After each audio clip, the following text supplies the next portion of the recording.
Γεια σας παιδιά, είμαι η Μπέτη η κομποστοποίηση. Τι ωραία που θέλετε να βοηθήσετε κι εσείς στον Μπέρι το περιβάλλον. Είναι σίγουρο πως όλοι μαζί θα τα καταφέρουμε να κάνουμε λιγότερα σκουπίδια. Ίσως για μένα δεν ξέρετε πολλά, όμως είμαι και εγώ πολύ σημαντική.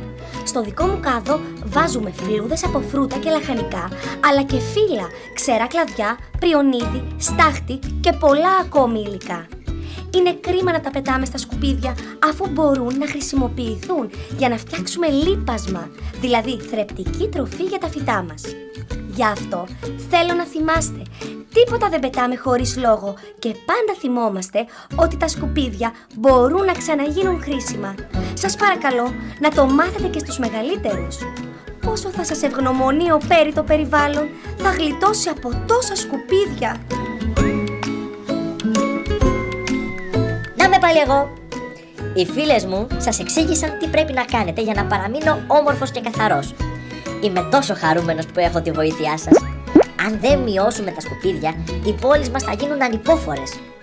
Άλλωστε, πώς μπορώ να σας προσφέρω τα δώρα μου αν είμαι βρώμικος και απροστάτευτος? Γι' αυτό ας προσπαθήσουμε όλοι μαζί.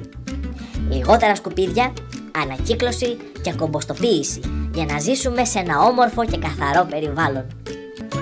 Τα σκουπίδια δεν πετώ, μα τα χρησιμοποιώ.